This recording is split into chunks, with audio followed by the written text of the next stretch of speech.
Hello guys, welcome to my channel PharmaCare. So today our topic is basically pre-formulation study. So जो first unit है हम लोगों का industrial pharmacy का, ठीक है, B pharm 5th semester industrial pharmacy का, तो उसके बारे में हम लोग बात करेंगे. सो प्री फॉर्मुलेशन स्टडी क्या होता है फर्स्ट हम लोग जान लेते हैं.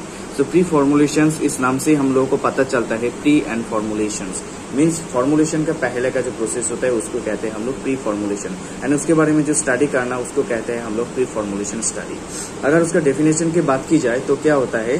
सो it is defined as the phase of the R&D means research and development in which the physico chemical and as well as mechanical properties of the new drug substance are determined in order to develop a stable, safe and effective dosage form. इसका मतलब होता है कि यहाँ पे हम लोग क्या करते हैं, रिसर्च एंड डेवलपमेंट करते हैं इसके बारे में physico chemical and as well as the mechanical जो प्रॉपर्टीज होता है न्यू ड्रग सब्सटेंस का, उसके बारे में हम लोग बात करते हैं. क्यों करते हैं उसके बारे में हम लोग डिटरमाइन करते हैं, उसको एग्जामाइन करते हैं. तो क्यों करते हैं, because of development of stable, safe and effective doses form बनाने के लिए. सो नॉर्मली क्या होता है, अगर देखा जाए तो यहाँ पर एक न्यू ड्रग सब्सटेंस का हम लोगों को डेवलपमेंट अगर करना चाहे तो क्या करना पड़ेगा. उसके लिए हम लोगों को $800 मिलियन अप्रॉक्स मतलब उसको इन्वेस्ट होता है उसको डेवलपमेंट करने के लिए, एंड 10 to 15 ईयर्स लगते हैं उसको डेवलपमेंट करने के लिए अप्रॉक्स. ठीक है. So here generally we study about the physico-chemical properties of the new drug substance and उसका कुछ डेवलपमेंट का प्रोसेस मीन्स देखिए फिजिको-केमिकल प्रॉपर्टीज क्या होना चाहिए कोई ड्रग सब्सटेंस का, अगर हम लोग कोई safe and stable and effective doses को प्रिपेयर करना चाहे तो.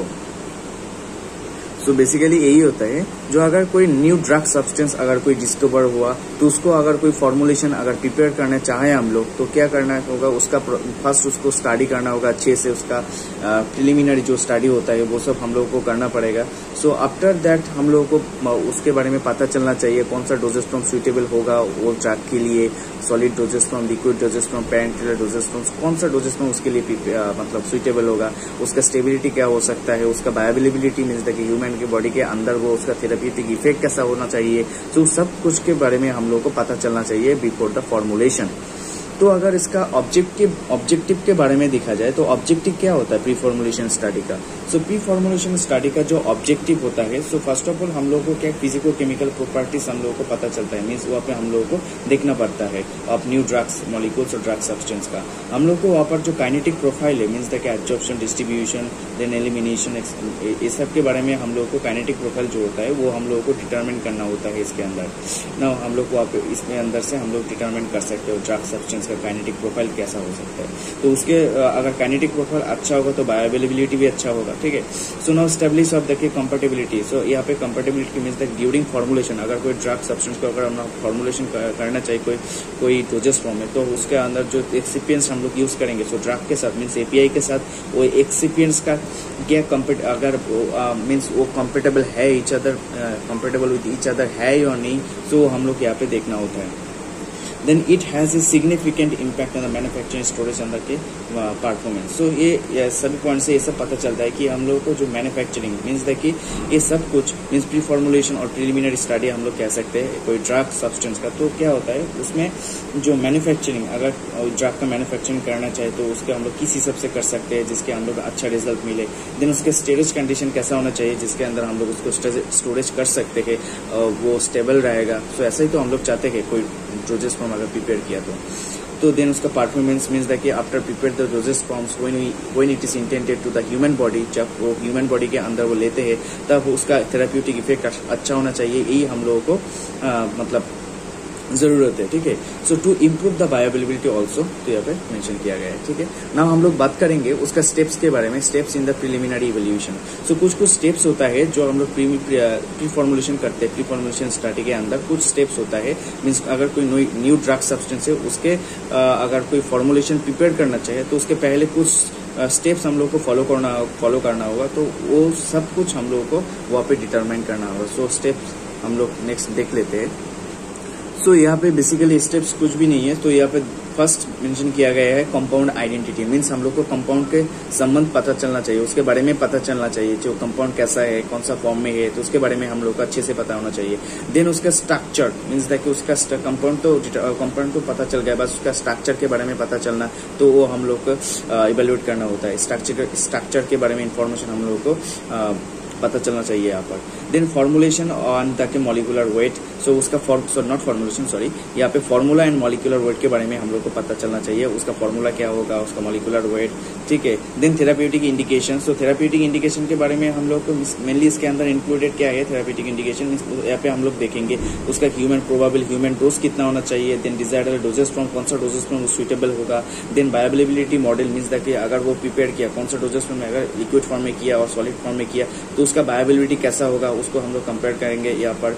Then competitive product, means that अगर सेम ड्रग का हम लोग अगर फॉर्मुलेशन प्रिपेयर किया तो उसका competitive product means different kind of the product, means that liquid doses form solid doses form अगर प्रिपेयर किया तो वहाँ पे उसका मतलब वो थेराप्यूटिक इफेक्ट कैसा होगा, तो एंड स्टेबिलिटी वगैरह सब कुछ हम लोग को यहाँ पर देखना पड़ेगा, ठीक है। उस हिसाब से हम लोग प्रिपेयर करेंगे। नेक्स्ट स्टेप में देखते हैं क्या है।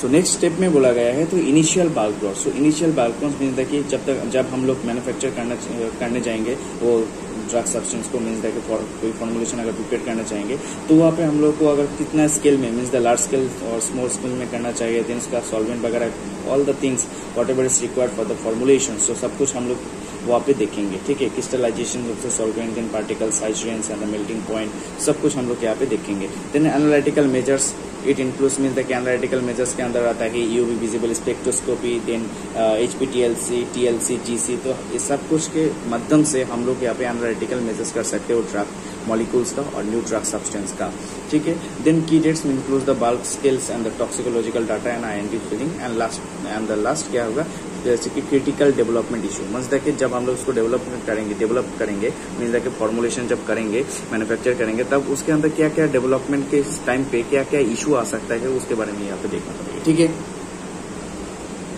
नाउ बात कर लेते हैं उसका physical properties of the drug substance. So drug यानी ड्रग सब्सटेंस उसका फिजिकल प्रॉपर्टीज क्या क्या हो सकता है। First of all it's organoleptic properties और you can say morphological properties और qualitative properties, you can say like यहाँ पे दिया गया है कलर, ऑर्डर, टेक्सचर एंड की taste. Then purity is also, then physical forms, physical कौन सा फॉर्म है, एमोर्फस फॉर्म में है और क्रिस्टलाइन फॉर्म में है। देन उसका particle size, shape and the surface area, polymorphism in the crystalline, different crystalline forms, polymorphisms. Then flow properties के बारे में पढ़ेंगे एंड देन सॉल्युबिलिटी प्रोफाइल के बारे में पढ़ेंगे एंड लास्ट ऑफ क्या होता है लास्ट में स्टेबिलिटी एनालिसिस।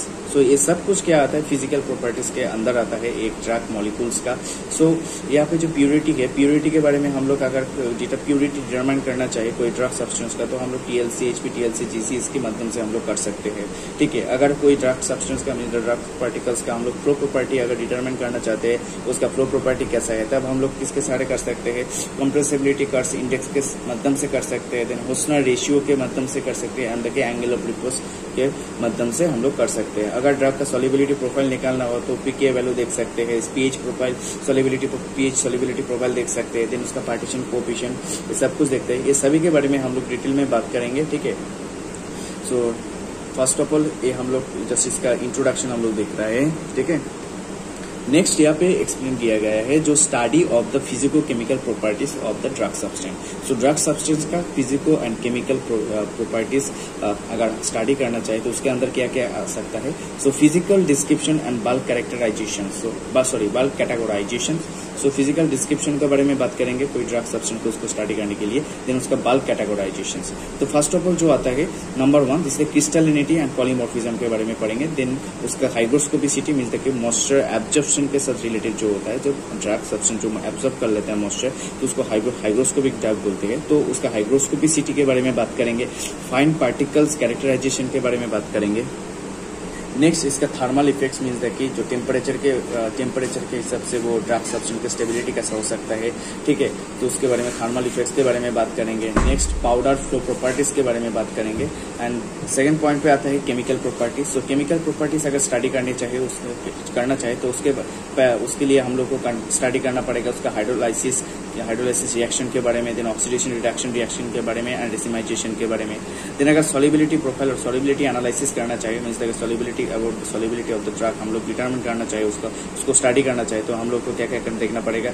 उसको स्टडी करने के लिए आयोनाइजेशन कांस्टेंट मींस पीके वैल्यू देखना पड़ेगा उसका, देन पीएच सॉल्युबिलिटी प्रोफाइल देखना पड़ेगा, कॉमन आयन इफेक्ट देखना पड़ेगा, देन सॉल्युबलाइजेशन देखना पड़ेगा वो उसका, देन पार्टीशन कोएफिशिएंट देखना पड़ेगा, एंड डिसोल्यूशन। इस सब पॉइंट को हम लोग को एक्सप्लेन करेंगे डिटेल में, ठीक है। फर्दर जो नेक्स्ट वीडियो आएगा तो उसके बारे में हम लोग डिटेल्स करेंगे, डिटेल में बनेंगे। जस्ट यहाँ पे हम लोग इंट्रोडक्शन के बारे में थोड़ा बात कर ले इसका, ठीक है। देन स्टेबिलिटी एनालिसिस के लिए, सो स्टेबिलिटी अगर कोई डोजेस्ट्रॉन हम लोग प्रिपेयर करना चाहे तो उसका अगर डोजेस्ट्रॉन प्रिपेयर किया तो क्या होगा।